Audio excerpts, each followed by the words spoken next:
So we are wrapping up this teaching series we've been in for the last couple of weeks called You, Me, and We.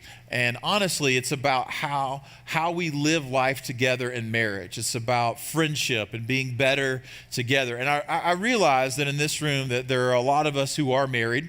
There are a lot of us who want to be married one day, but everybody's in a different situation. I mean, maybe you're in a second marriage. Maybe you've just recently gone through a hard divorce. Maybe you're in a third marriage. Maybe you think, I never want to be married ever. I know we're all in different places when it comes to this, but what we're going to talk about today honestly can be applied to all different kinds of relationships. And it is our heart, it's my heart, that every single person in the room, every single person who's a part of our church, that if you are married or will be married one day, that your marriage will be amazing. I mean, honestly, I'm more in love with my wife today than I was 21 and a half years ago when we were married. Honestly, today, maybe she would say that too, I hope. But we're in a good place, and I want that for you. I want for you to have a marriage that doesn't just survive, but it thrives. That you get to the end of your days and you look at each other and you go, it was really hard, it was challenging, but we are so glad that we got to do this life together. And I want to see that happen in so many of the marriages that are a part of this church. In fact, marriage is an amazing picture of God's love for people. And our marriages should reflect that to our friends and our family, our community.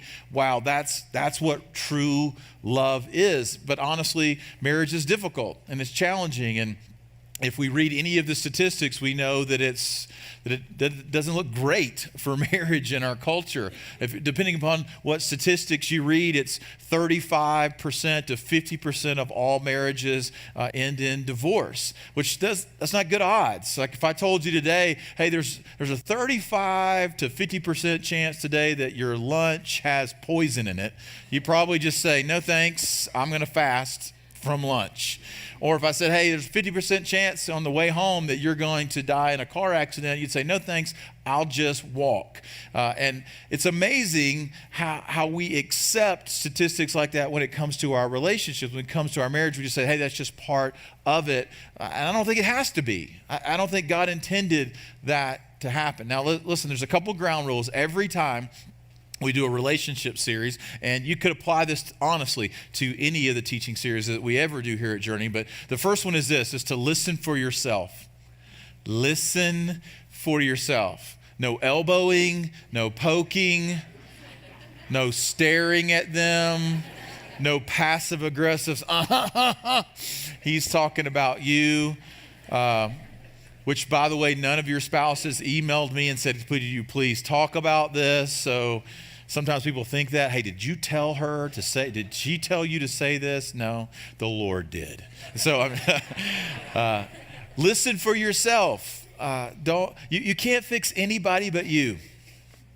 And so many times we're thinking about the person we're married to, or we're thinking about another relationship. Oh, I wish so-and-so was here to hear this. I'm gonna forward this on to my husband so he can listen to it later. Listen for yourself. Second ground rule is this: from this day forward. From this day forward.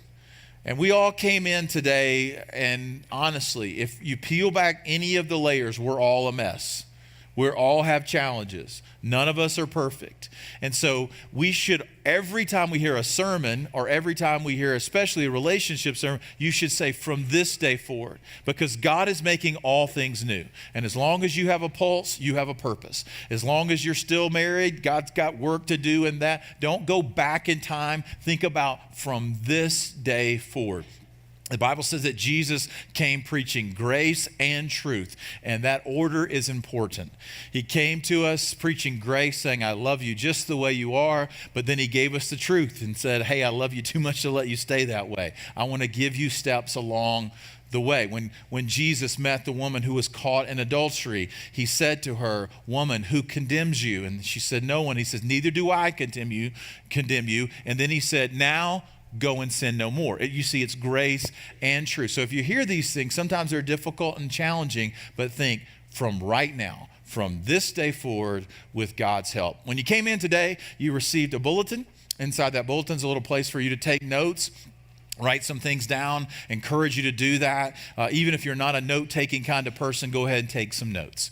So, that was supposed to be funny, it wasn't. So, Genesis chapter 2, verse 24 is our theme verse for this series, for you, me, and we. And this is, the second page of the Bible, which reminds us that marriage is God's idea. Family is God's idea. And he gives us some prescription here, and he tells us about how it's supposed to work. And he says, for this reason, a man will leave his father and mother and be united to his wife, and they will become one flesh. He will leave. She will leave. You're leaving some old things behind to become united as one. And then he says that the two will become one flesh, meaning that's a process. It doesn't happen magically. It doesn't happen even spiritually. It takes time to develop. So when we get married, we stand face to face. We hold hands. We make vows and promises to one another. We can't imagine that it could get better. And then life begins to happen. Stuff gets difficult and challenging, and kids come into the picture, and then we have to have jobs, and we have to navigate the circumstances of life. Do we live here or live there? And we start life face to face, and then we turn side to side because you have to, and you're dealing with that. But if we're not careful, we begin to drift apart, and then we get back to back, and that's when it's really troublesome. And he says we need to keep coming back face to face. He says they will become one flesh. Now, this is a mystery and it's kind of deep, but when God sees you and your husband or wife, if you're married, he sees you as one. He sees you as one entity.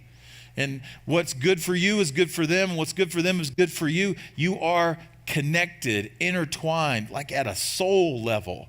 And that's how the Lord sees you. But he says we will become. It's just a process. We pull apart, we come back, pull apart, come back. That's a little bit about what this series is about. Last week, we talked about when we come to our marriage, we all come with a box. We all come with a box of hopes and dreams and desires. And we say, this is what I think our life is supposed to be. This is what I think family marriage is supposed to be. And we have ideas about a house and about kids. We said these babies are very, very creepy. They probably murder people at some point. Where we're going to travel, what kind of cars we're going to have, all those kinds of expectations. We brought these into the relationship. We carry around a box of hopes and dreams and desires. Let me do a little survey this morning. How many of you ladies can remember being very, very young and dreaming about your wedding? Anybody? Thinking about that. Like, here's what my wedding is going to be like, and I'm going to marry the perfect guy, and then this is going to be wonderful, and she's going to be there, and he's going to be there, and this is what we're going to do, and here's going to be the names of our kids. And how many of you ladies ever did this? Maybe it's middle school days, and you really like a little cute guy, and you wrote your name and then his last name beside it, just to see what it would look like? Come on, ladies. How many of you ever did that, okay? How many of you disqualified a young man because you're like, oh, that's awful. I don't want that last name. That's kind of rhymey, matchy. I don't want to do that. So you had some fantasies about what marriage and about what weddings and about what family would be like. That's what the box. Guys, not so much. Our fantasies were very different when we were in middle school.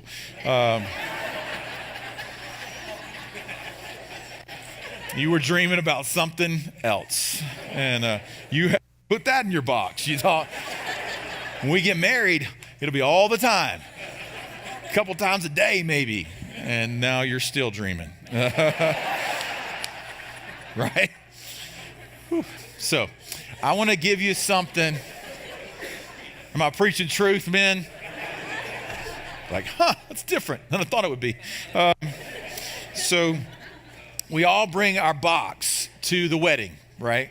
And we bring a ring and a box. And we say, here's my hopes and my dreams and my desires here. Except on this side, it feels like hopes and dreams and desires. On the other side, it feels like expectations. It feels like a weight. And we say, now it's your job to take care of all of the things that I have hoped and dreamed of. And it's hard. It's challenging, difficult. But today, I want to give you, it's a really small and simple truth, but I think it is the secret to Christian marriage.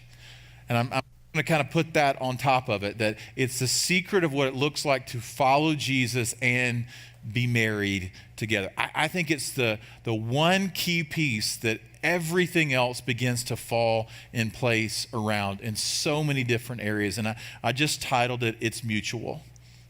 It's mutual. So if you have a Bible or you want to look on the screen with me, this won't be on your outline, but it's in John chapter 13. And in John chapter 13, Jesus is meeting with his closest disciples. This is the night that Jesus is betrayed, and they're having the Passover dinner. He's doing a lot of last-minute teaching here, right? Because this is the last moments that I have with my disciples. Judas betrays him, he leaves. So he's gathered there with like 11 of the guys, and he's washed their feet, and they're having this Passover meal, and he's teaching all kinds of things. But he comes to this very, very specific point in John chapter 13, verse number 34. He says, "A new command I give you." Now that would have been really, really important because only God gave commands, like the 10 commandments. He gave all the commands through Moses. So he's saying, I'm giving you a new command. And he's speaking on behalf of God, saying, hey, I'm coming with authority. And he says, I give you a new command, love one another, which they would have said, that's not a new command, Jesus. We've heard that our whole life. And he says, shut up, I'm not done. And so like with your kids, no, I'm just kidding. That's not in the Bible at all. He says, love one another. And he says, as I have loved you, so you must love one another. And that was enormous because he's moving the relationship meter from what you do for me, I repay to you. So if you treat me with kindness and love, I give that back to you. If you treat me with dignity and respect, I give that back to you. He says, let's flip that. And I want you to understand something. From now on, every relationship that followers of Jesus are in should look like this. You should love that person the way I have loved you. This is very important because he could have gone around the circle and said, like, hey, Matthew, do you remember where you were when I found you? Matthew would have said, yep, I was a tax collector. I was really, really involved in organized crime. My family was ashamed of me. The nation was ashamed of me. And I was assorting with all kinds of people who were just, man, they just weren't good people. And he could have said, hey, Matthew, and then what did I say to you? I said, come follow me. And you left everything behind. We went to your house. You brought all of your friends over. And Peter, you remember that night? Oh, yeah, I remember that night. There was a bunch of crazy people there, tax collectors and sinners, which would have been ladies who were involved in the sex industry. He said, I remember that night. He said, you remember when I met you right where you were and invited you to follow me? No strings attached. Like I just said, hey, come follow me. I loved you right where, you remember that? Yeah, I remember that. Now, that's the way I want you to love other people. I want you to love people the way that I have poured out and sacrificed in love for you. So after this moment, Jesus is crucified, risen from the dead. So this teaching takes on this powerful like connection moment. And then the Apostle Paul starts to plant all these churches. And every time he's writing about relational dynamics, he keeps going back to this passage. Like, we love people the way God loved us, which was unconditionally. He sacrificed, he gave to us, he honored us, even when we couldn't honor him back. Like that, he said, that's how we love people. And then he rolls into Ephesians, Paul writing to the church at Ephesus, and he writes this little passage of scripture that is one of the most famous passages and most controversial passages about marriage. And it has to do with submission. So ladies, don't you just love this verse? I know you have it all memorized. Let's just read this verse. This is Matthew, it's in Ephesians, and it says, wives, submit yourselves to your own husbands as you do to the Lord. I'm sure all of you are just super excited about that. I'm sure all of you got up this morning quoting that to your husband. Hey, I love you. I just want to remind myself that. Sometimes this verse bothers us. And most of the ladies in the room, you think, I don't know that I agree with that. I was just talking to some couples after this, and said, hey, our younger daughter's about to get married, and she specifically asked the pastor to leave out any reference to this verse. She just took out her big black Bible blotter out and said, I don't like that part. And the reason why that's such a traumatic verse for us, the reason why we recoil at that is because of what is written before this verse and what's written after it, because the ladies who heard this verse initially, the ladies who would have been in the church when this letter was read from Paul, none of them would have reacted the way that you do, because that was just norm. That was just part of the culture. Women, in fact, were considered property of the people that they were married to. They could be disposed of, and they could be passed off. They could be divorced and without any kind of reason. And so they would have just thought, yeah, that's just life, submitting to your husband. But did you know this? The Bible is translated into English from Greek. And the original Greek manuscripts, the earliest Greek manuscripts, the word submit is not in this verse. It simply reads, wives, as to the Lord, do to your husbands. Wives, as to the Lord, do to your husbands. The reason why the word submit is not there is because it's inferred from the verse right before this verse. And let's read that together. He says to couples, submit to one another out of reverence for Christ. Now that would have been shocking to the audience. The reason why we are appalled or we recoil, or we go, that just doesn't seem right, is because Jesus and his followers were the very first ones to teach that not only should wives submit to husbands, but husbands should submit to wives.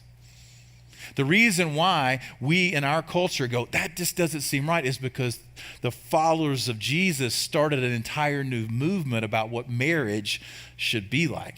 And he says, submit to one another out of reverence for Christ. And he goes on, and the men would have been like, hey, wait a minute. Wait a second here. We're changing the rules here. And he goes on and he reminds us, hey, husbands, you should love your wives just like Christ loved the church, having given himself up for her.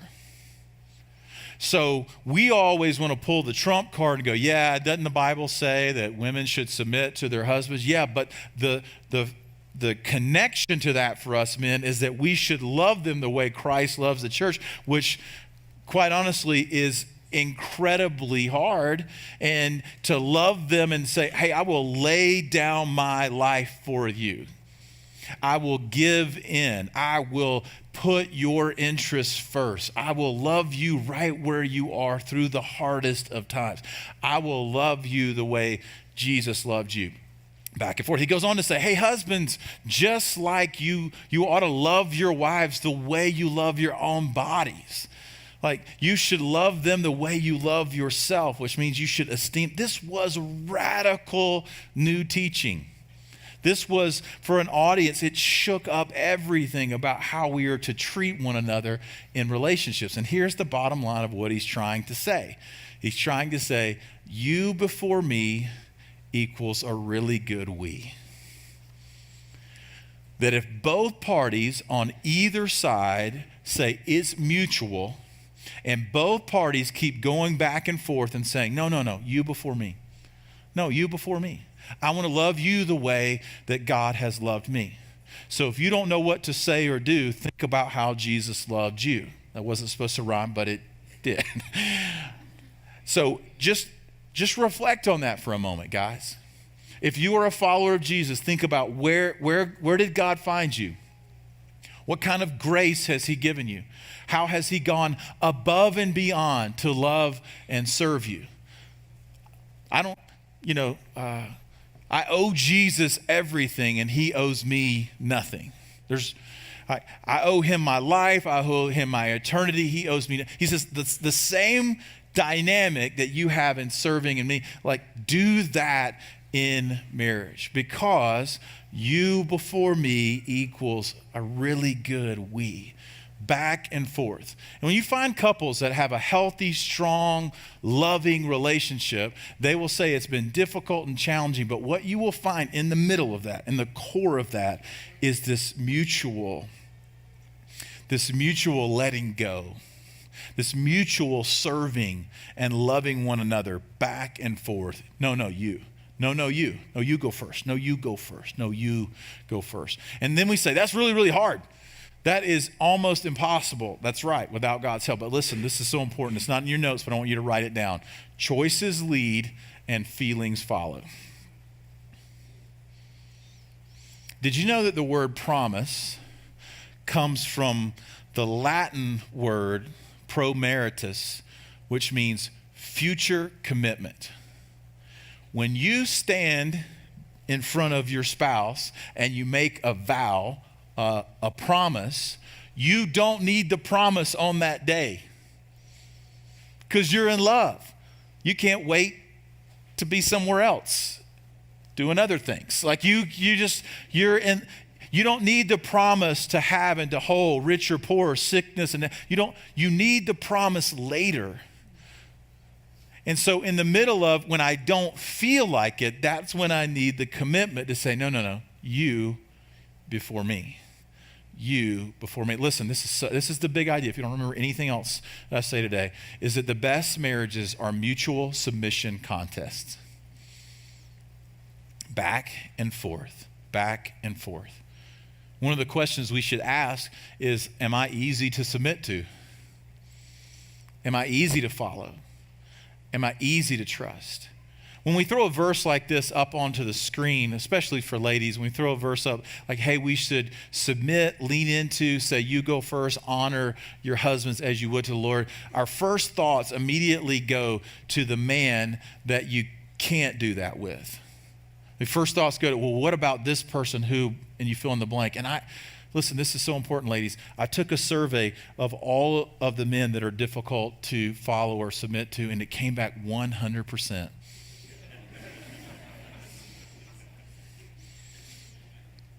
Husbands, I took a poll of all the ladies. Hey, should you honor, submit? Should you honor, reverence, esteem them? I took a poll, 100%, because we're all a little bit crazy, and it's all a little bit challenging. It's all a little bit hard to do those things. A mutual submission contest, back and forth, back and forth. And sometimes when we find couples, happy couples, that are doing what we think, man, I want my marriage to look like that, we dig around and they do some things that don't make sense on paper. So I want to give you a little bit of homework, tie some of this in together, okay? And here's what I want you to do. We all come to a marriage with our box, hopes, dreams, and desires. We talked about this a little bit last week.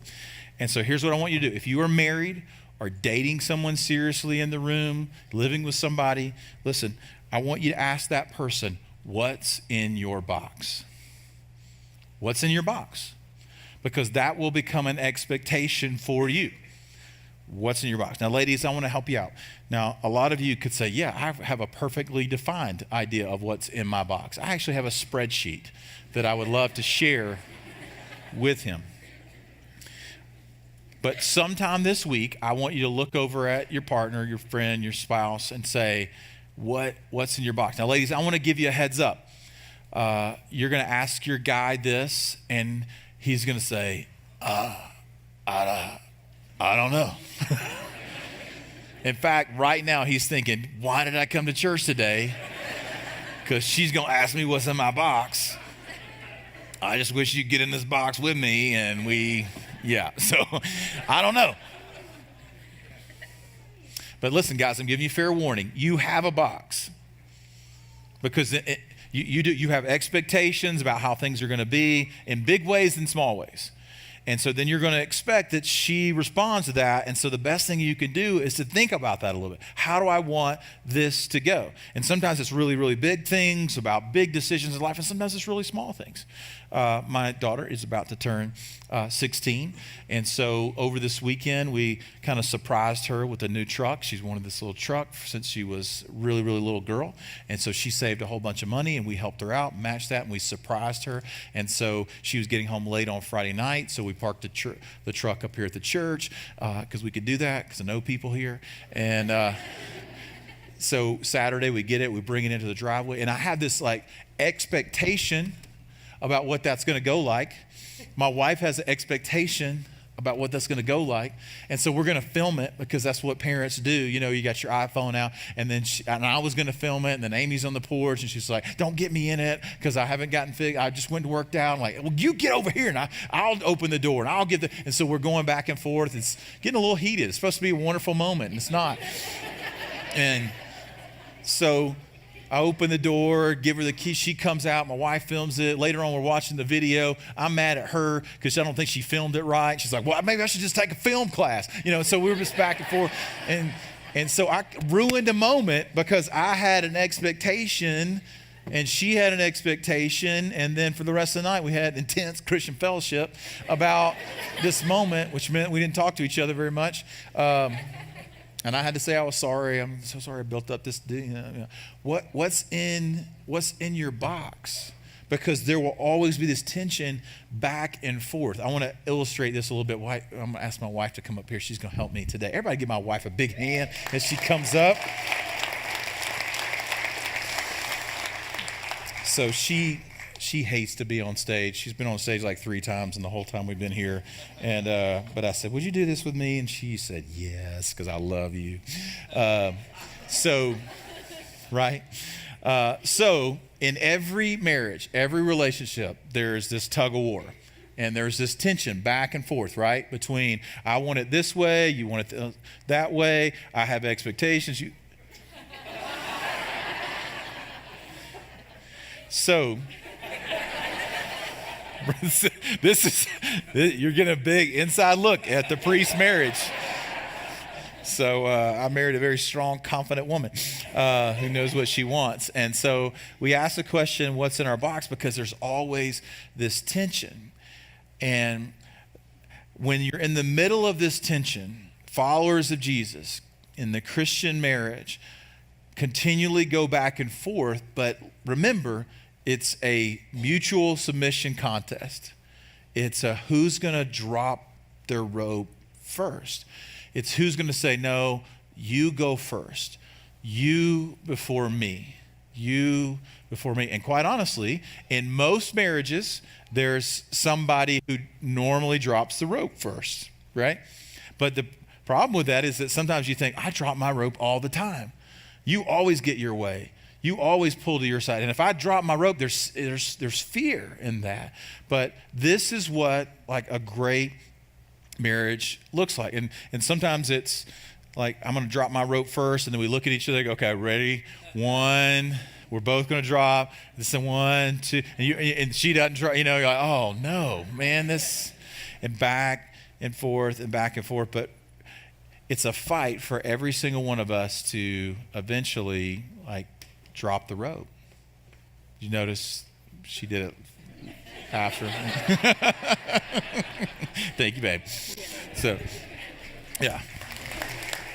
So, again, you know, this tension, and we're afraid. But I have to say this to you. There's no hope until you let go of the rope. Like holding on to that, if you're both like, oh, I can't, if I let go, I'm afraid if I'm the first one to say, I'm submitting in this situation, I'm letting you before me, you go first, I'm going to put your needs ahead of mine. Scotty, if I do that, then he's going to, or she's, and we're going to end up living on their side of the box for the rest of our life. There's fear in going first. Like the guy who ate the first oyster. You ever thought about that, Maddie? Yeah. So anyway, you imagine being a guy like out somewhere and like just cracking a rock open and going, oh, something like snot in there. I should probably eat that. So it takes courage to go first. So must have been really desperate.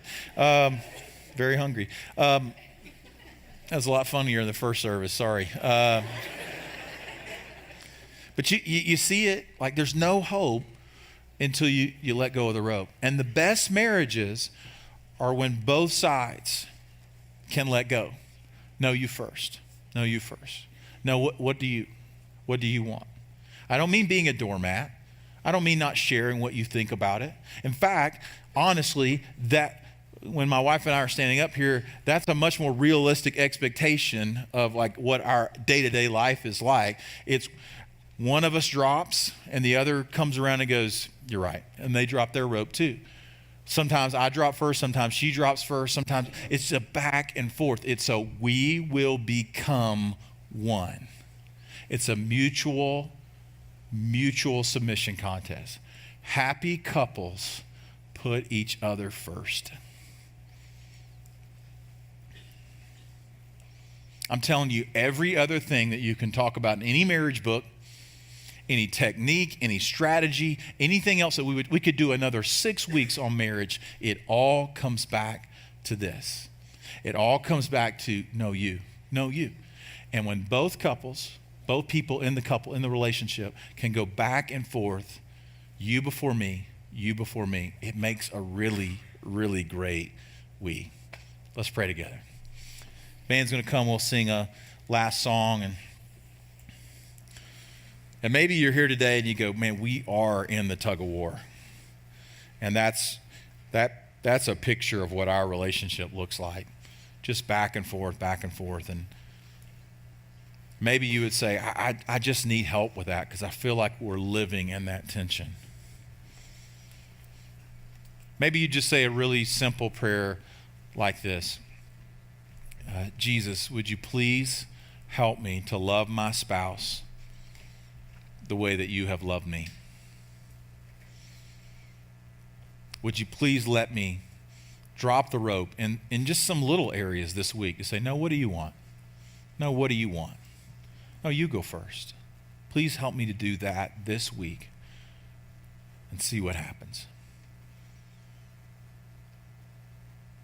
Now, maybe you were saying, yeah, I do need help with my marriage, or maybe you're a single adult here in the room. You go, you know what? I'm not married, but what I need more than anything is I need a relationship with God. If Jesus loves me like that, no strings attached, I love you just the way you are. I don't need you to clean everything up and come to me. I realize I need God in my life. I need to start following Jesus. If that's you today, I want to give you an opportunity to begin that journey. And if that's you, maybe you just say a really simple, sincere prayer, something like this between you and God, something quietly between you and him, something like this. Jesus, I believe in you. I believe you lived for me, you died on the cross for my sin, and you rose from the grave. The best way I know how, I ask you to come into my life, forgive me of all the things I've done wrong, and help me to start following you.